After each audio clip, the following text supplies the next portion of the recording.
Franchement, les gars, j'espère que vous n'avez pas perdu 1 heure et demie de votre temps devant ce match. J'espère que vous avez passé une bonne soirée. J'espère que vous avez fait quelque chose d'autre de plus intéressant. Et que juste vous allez regarder ce débrief à la limite en vous disant tiens, qu'est-ce qui s'est passé pendant le match plutôt que de perdre 1 heure et demie. Allez, je vais perdre à peu près une dizaine de minutes. Parce que je vous le dis, ce débrief en vrai, je sais même pas quoi vous raconter. Je sais même pas quoi vous dire sur ce match à part dire que ce match, c'est le match de la honte pour plein de raisons, mais principalement quand même footballistique ce soir. Enfin, en tout cas, on va parler de football. Et footballistiquement parlant, c'est un match absolument honteux qu'on a eu ce soir de la part de l'équipe de France face à une équipe qui, on le rappelle quand même, est sûrement la plus faible et de loin de toute la Ligue A, parce qu'on sait en Ligue des Nations, Ligue A, Ligue B, etc. Je pense que c'est l'équipe la plus faible de toute la Ligue A. Je pense que c'est l'une des équipes les plus faibles que tu affronteras avant un certain moment. Tu fais 0-0 en proposant absolument zéro jeu. Voilà, il n'y a aucune individualité à ressortir, aucun... voilà, un stade terne avec quasiment personne dedans. Je pense que les audiences vont être aussi très faibles. Franchement, il n'y a rien, il n'y a absolument rien de bon à retirer de ce match. Franchement, il n'y a absolument rien de bon à retenir, à retirer de ce match. Ça a été une catastrophe à tous les niveaux, je pense. Footballistiquement parlant, j'ai aucune individualité à ressortir. Pour moi, personne n'a marqué des points. Le spectacle proposé a été absolument honteux. C'est une catastrophe.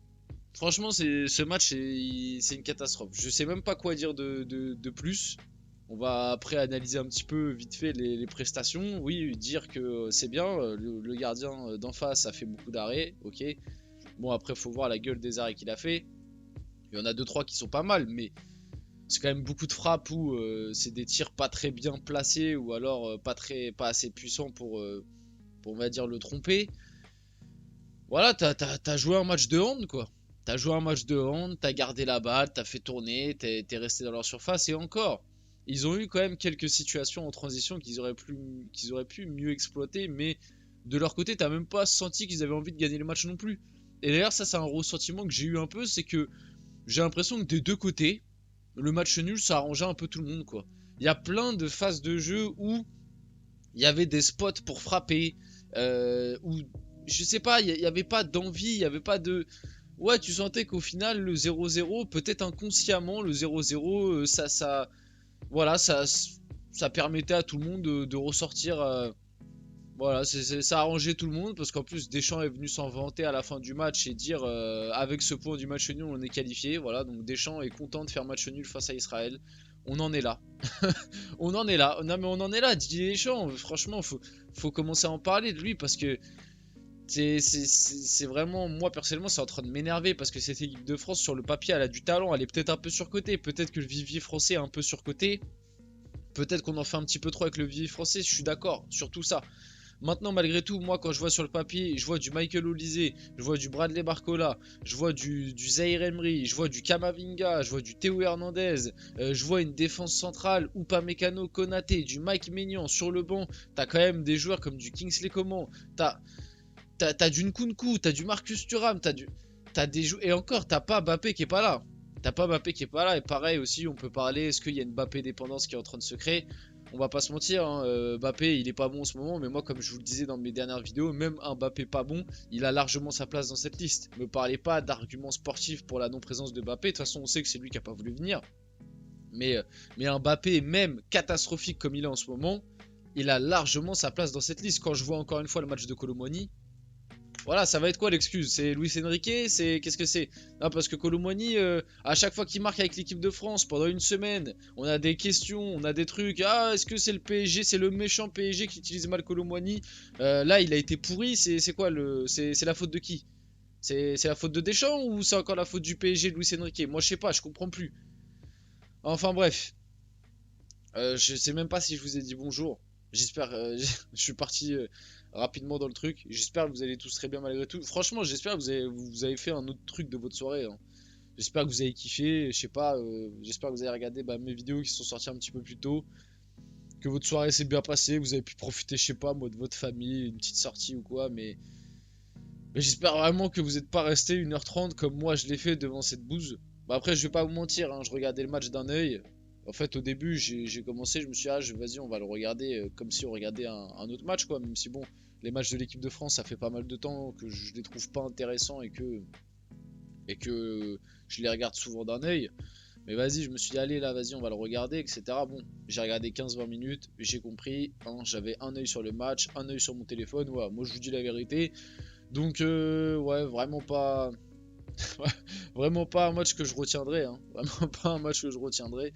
Et c'est pour ça, j'espère que vous avez fait des choses un peu plus intéressantes. Donc, la composition, je sais pas si c'était la compo type. Je sais pas si c'est la compo que j'aurais fait. En tout cas, on a quand même des visages. Ça faisait longtemps qu'on les avait pas vus en équipe de France, enfin notamment un. Moi je parle de Zahir Emery. En plus, il n'a pas été, pour le coup, Zahir Emery, c'est peut-être l'un des seuls qui n'a pas été horrible, je trouve. Il y a N'Golo Kanté aussi, que je trouve, il a fait le taf. C'est quand même assez paradoxal que dans un match face à Israël, les deux joueurs, enfin les joueurs qui, je trouve, allaient à la limite, sont pas trop passés à côté, c'est les joueurs défensifs, quoi. C'est à vocation défensive en tout cas. C'est quand même très inquiétant, mais globalement, ça reste quand même très très très léger. Ça reste très très très léger. Pour moi, c'est un match raté de la part de tout le monde, hein.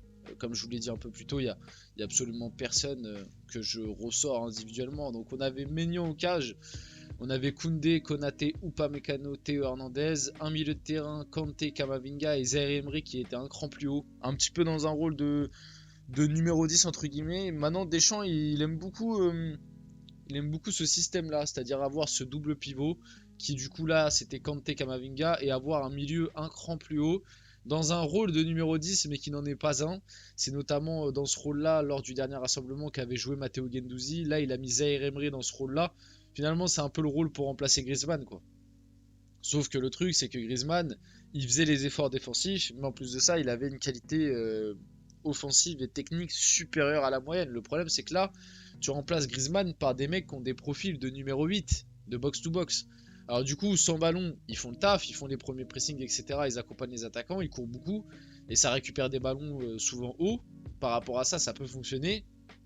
Bah alors par contre, avec ballon, avoir Zaire Emery en numéro 10, enfin en tout cas, dans un rôle un peu de ce style-là, bah voilà, tu te doutes bien qu'à la création, Zaire Emery, c'est l'un de ses gros défauts avec le PSG, et c'est aussi l'un de ses gros défauts qu'il va avoir en équipe de France. Et puis de toute façon, si c'est pas Zaire Emery, c'est Guendouzi, comme j'ai dit, qui avait utilisé dans ce rôle-là lors du dernier rassemblement. Il me semble aussi, bah, il avait testé aussi Olysée dans ce rôle-là qui avait pas été bon.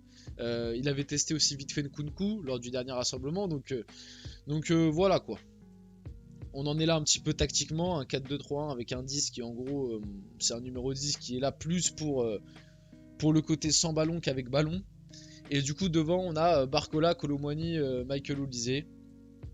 Bon bah que dire de l'attaque, je sais même pas quoi dire de l'attaque, hein. Très très faible, honnêtement très très faible, très très peu de différence. Barcola on a fait un petit peu. Olise c'est très décevant, hein. Olise, honnêtement, ses débuts avec l'équipe de France, c'est quand même très très décevant. Là où avec le Bayern, il a quand même montré des choses intéressantes. Sous le maillot de l'équipe de France, pour l'instant, Olise, c'est quand même un petit flop, hein, pour le moment. J'aurais préféré, moi, voir un comment démarrer titulaire peut-être ou rentrer un peu plus tôt, quoi.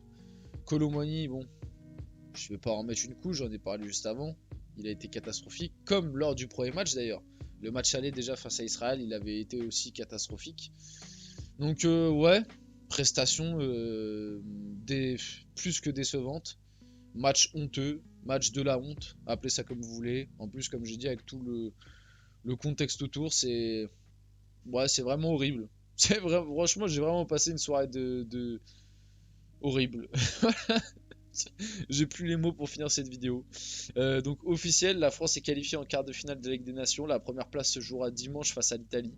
Et c'est ça le truc qui est terrible, c'est que cette équipe de France ne me procure absolument aucune émotion, ne propose absolument aucun jeu. Et malgré tout, si jeudi t'arrives à battre l'Italie, ce qui est quelque chose de faisable parce que l'Italie, même s'ils t'ont battu à l'aller, l'Italie ça reste pas non plus, c'est pas le Brésil 70 quoi. Donc c'est quelque chose de faisable, et bah tu finiras premier de ta poule quoi. dans une poule où tu as quand même l'Italie, la Belgique. Donc c'est juste aussi pour montrer à quel point le football, et on s'en est rendu compte pendant l'Euro, mais le football de sélection, et je trouve, est dans un déclin assez exceptionnel, quoi. Franchement, il y a très peu d'équipes de sélection qui te donnent envie de les regarder, à part du coup l'Espagne pendant l'Euro, mais sinon, ouais, franchement, c'est très très triste. On finit la vidéo là-dessus. J'espère que cette vidéo vous a plu. Si c'est le cas, n'hésitez pas à la liker, commenter, partager et vous abonner, les gars. C'était Asial. On se retrouve très rapidement pour une prochaine vidéo.